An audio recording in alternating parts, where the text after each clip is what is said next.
হ্যাঁ, সুপ্রিয়া বিশ্বাস। আপনি এই খাতাগুলো কিভাবে মেনটেন করেন, কিভাবে যে কয়টা সিট আছে, কয়টা সিট খালি আছে, এটা কিভাবে মেনটেন করেন? সিট খালি থাকলে রোগী দিয়ে দেয়। সিট খালি থাকলে সিটের জন্য আপনার কি কোনো লিখিত কোনো কিছু থাকে না? না, কোথাও লিখিত থাকে না। তাহলে আমি যখন আসলাম তখন আপনি মানা করে দিলেন কোনো সিট নাই, পরবর্তীতে আমি দেখলাম সিট আছে, আপনি কিভাবে মানা করলেন, কোন হিসাবে মানা করলেন? ওইটা হচ্ছে কি ডেঙ্গু রোগী শুয়েছিলাম আমরা, এই মাত্র এই পাশে ওষুধ দিয়ে এই পাশে। না, আপনি মিথ্যা কথা একদম বলবেন না। আপনি আপনি তাহলে এই পাশে দিয়ে যদি ওই পাশে দেন, খালি তো একটা ছিল, একটা তো খালি ছিল, খালি থাকার পরে আপনি কেন মানা করলেন?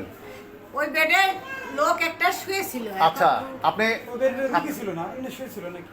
ওই বেডে কোনো রোগী ছিল না। আচ্ছা, এই গেটের চাবি কার কাছে থাকে? চাবির দায়িত্বে কে থাকে? তাহলে আমার রুগীর জন্য আধা ঘন্টা কেন দাঁড়িয়ে রইলো? আপনি দাঁড়ান, এখানে দাঁড়ান না, আপনি দাঁড়ান।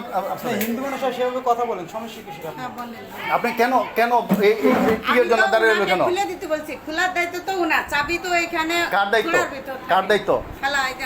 উনি কেন খুলে দিল না? কি কারণে? তার কোনো অ্যাকশন নিছেন আপনি? কেন খুললো না সে? আপনি যেহেতু দায়িত্ব আছে, চাবি তো সাথে সাথে বিশ্রাম লাগে, যে সবটা চাবি বিশ্রাম লাগে বলতে চাবির দায়িত্ব কি আপনার না? হ্যাঁ, আপনার চাবির যদি দায়িত্ব থাকে তাহলে এই রুগীর সাথে এত কথা হলো কেন? কি হইছে? এত রুগীর সাথে কথা হলো কেন? এত চিল্লাচিল্লি হলো কেন? হেন তো হলো তো এখন আপনি মুখ খুলেন, কি নাম আপনার?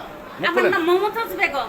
মুখ খুলেন, মুখটা খুলেন, আপনি মুখ খুলেন, মুখ খুলে কি সমস্যা? আপনি মুখ খুলেন। এই যে মুখ। হ্যাঁ, তো সমস্যা কি?